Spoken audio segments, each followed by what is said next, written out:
Praise the Lord. Hey guys, welcome to another episode of Louder. Hey, my name is John. I'm a junior doctor working in the UK. My name is Emma. I'm a school social worker working here in Kerala. I'm John Kottaram and I am a medical student.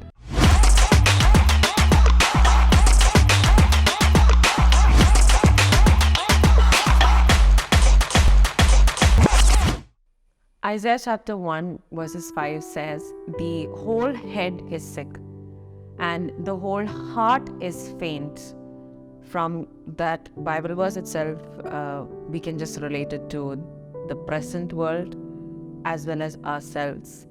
The world is changing. Climate changes are happening. Global warming, pandemic, epidemic, generations are changing, lifestyles are changing, as well as health.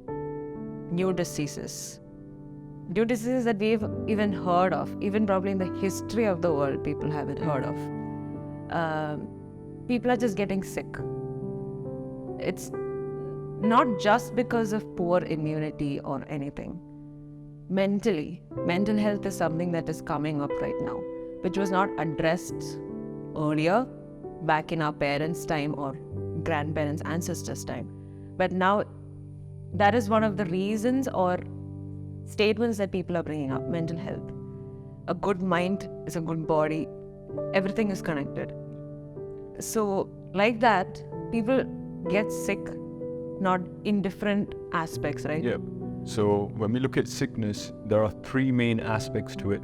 There's the physical, the mental, and also the spiritual. So when we look at physical, that's to do with our body. So the outer aspect, so you can get a chest infection. So for example, when we had our COVID pandemic, people were getting ill. There's so many other diseases that are going around. That's the main stuff regarding the physical aspect. Then when we look at the mental aspect, you see a lot of people going through depression, anxiety, suicidal tendencies. So that itself is another concept. And then we have the the spiritual aspect. In that we see the wounded spirit. When you're distancing yourself from God, there are other hollowness that you can feel and stuff like that. So there are a lot of different reasons that occur for that. All of these three aspects are like connected one way or the other. Yeah. So for each of these aspects, there are like different reasons. But if you look back on what John said, the reasons could be like divided into three aspects. Mainly the natural causes, and most of the time, 99% of the time, biblical and satanic or sinful causes. Natural causes obviously point out to what happens in the world right now. The world is in a very disoriented position. People feel like there is no hope. Their will to live, there is nothing like that now. And if you look back on what their mental state is, they feel like they're alone. There is this hollow feeling of emptiness. They have that, and then there is the eating disorders, sleeping disorders. With all this fast food coming up, like just people just follow that and processed food and no more organic. All of this just adds up to their being more and more mentally sick. It's a vicious cycle. Stress eating is something which is quite common. Yeah, it is very common. Like people, when I've seen like in movies and all, you could see, and people just get depressed. There's some people just try to cope with, try eating a lot of ice creams and kind of stuff. Even pollution contributes a lot to noise pollution, sound pollution, all of those do contribute a lot to being sick. Then there is that biblical aspect. 99% of the time there is the biblical aspect. In John 5, you could see that there was this paralyzed man. He was sitting beside the pool of Bethsaida. He was waiting for someone to put him in the water steers up. But he was paralyzed, so he can't obviously walk down. And then Jesus comes up. There is all these paralyzed people, and he was paralyzed for 38 years. So Jesus asks him, do you want to be healed? And then the first thing that pops up in his mind is, I am paralyzed. how am I supposed to walk down and be healed? So he says the same thing to Jesus, and then Jesus commands, stand up, take your mat, and walk. And then you see the spiritual aspect, a miracle happening. This is very common in our world. When we try to think of the reasons logically, we can't, pinpoint how spiritually medicine could relate with healing. And then there is a sinful aspect. Romans 6:23 says, the wages of sin are death. So that also is a part of the reason why you get sick. That's so true. Now you talked about the story of that paralyzed man. Now you, both of you as medical professionals, you come across a lot of patients in your rounds. You might have seen few patients who might be there in that ICU or that ward for a long time. You might have come across patients who are continuously complaining that, why am I still going through this? Why am I still in pain? So I'm curious to know about what would you say, or what is your initial assessment of the patient? To come to a problem or to come to the final diagnosis, you basically do something, right? Yeah, so I think your question is, how do we diagnose a patient? Your role basically. Okay, so initially when a patient comes to us, they come with initial presenting complaints. So we take the history. Yeah, we take a good history. We try to find out what are the risk factors that are causing this patient to have this problem. Like you said, unhealthy eating, like high cholesterol, all these are related to heart disease, and it all causes that. And then once we take a good history, we kind of have a differential diagnosis, like the main things that we think it might be, right? Pardon? We rule them out. Yeah, and our next step is to diagnose it by using different methods to, for example, we can use the X-ray, ultrasounds, blood tests to rule out those differentials, and then we try to come to a final diagnosis. And sometimes we might not even get the proper diagnosis, but we can treat them symptomatically and treat them according to the best differential that we have. And like that we proceed, and we try to monitor the patient and to see them get better. Now coming to that monitoring the patient, you will obviously have a process of healing. You people, for different diseases, there are different kinds of methods that need to be followed, or mediums or there's a whole procedure for each disease. Yeah. So how to go about the process of healing? So like we said before, we need different mediums. So for example, in the Bible we can see that God uses different methods and different mediums to heal people. Like he says in John chapter 9, Jesus uses mud to heal the blind man. And there are other aspects. For example, in the Old Testament, they talk about the balm of Gilead. So that's another method Jesus uses. And God works in mysterious ways. He uses different methods, different modalities to heal his people. And another aspect is, as doctors, we depend so much on medicine.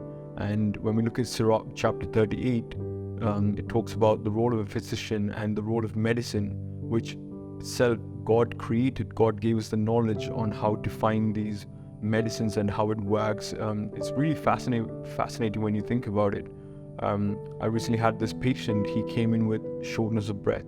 He was not able to breathe properly. So like we said, we had a few differentials. We got an X-ray of his chest and we found there's so much fluid in his lungs. So that's caused because of his heart failure. It causes backup into the lungs, fluid into the lungs. So the next thing we would do is we would give some water tablets. And the next day when I saw him in the ward, he was breathing fine. And that's when we see medicine is very necessary in, Medicine is beneficial. Medicine is beneficial. Initially you could think why can't we just heal it spiritually? But then when we think about it, God gave us this knowledge, wisdom, the studying methods and everything to help each other. God doesn't need to do everything. He has given us the capabilities. He's given us the power as a role of a physician, and he can use anyone to heal people and through different methods. Yeah. John, you discussed about a lot of mediums, and medicines. But do you think like you prescribe a medicine to a patient, just by having that medicine that particular day, do you think healing will take place in one day or just a moment? There are times when healing takes place, at the moment through the word. But mostly the cases are healing is a gradual process.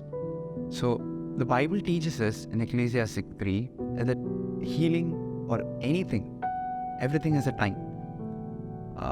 Healing process could be internal, it could be external, or it could be emotional healings, or there could be supernatural healings.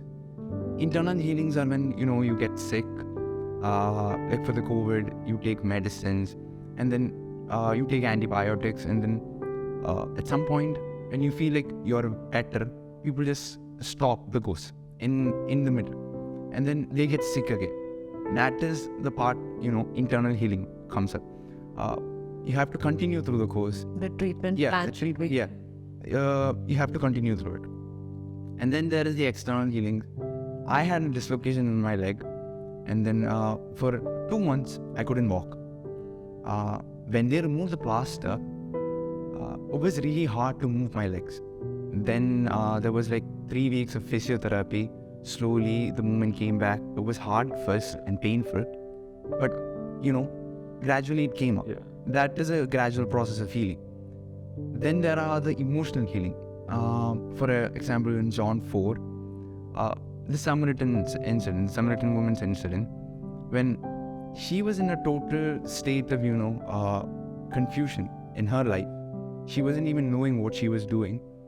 Jesus comes up to her, and then he speaks about what goes inside her, and that completely changes her. A small word from him completely changes her from the inside. Word from her. Yeah, she just completely changes, and through her, our whole, the whole place, Samaria, they come to the faith. They come to Jesus, and they start listening. They start listening to the word. That's how emotional healing takes place. And then there is supernatural healing. We all have the incident, like we have seen barren open, and then we have seen people getting off of wheelchairs, paralyzed people walking. All those incidents, all those just contribute to the part of spiritual, supernatural healing. Yeah. So I actually had an experience when I was in Ireland with our Christ Culture team. There was a kid who had really bad vision, and it was getting worse each day like that. And I still remember the adoration. We were all praying for that kid, and after the retreat, Reggie uncle said, she's getting better, but there was no instantaneous change. There was no instant miracle. So even I was like, there's no change. So I left it at that. But then a few months later, I see a WhatsApp message from this girl that's saying her vision's better, and she's not even wearing glasses now. So that's the thing, like healing takes time. There's so much more things that are happening. So this healing just didn't affect that girl. It also affected the other people that were witnessed it. Yeah, so that's the thing with healing.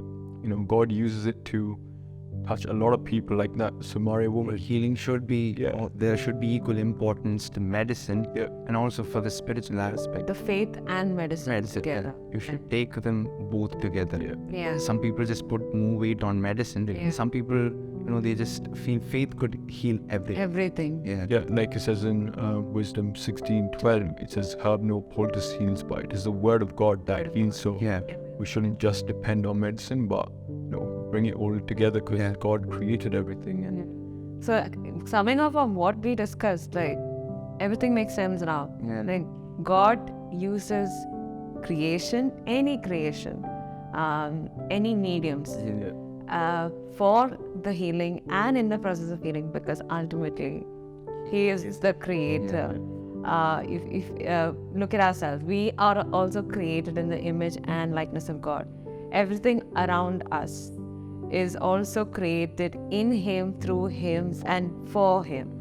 And this same Creator came to this world in human flesh.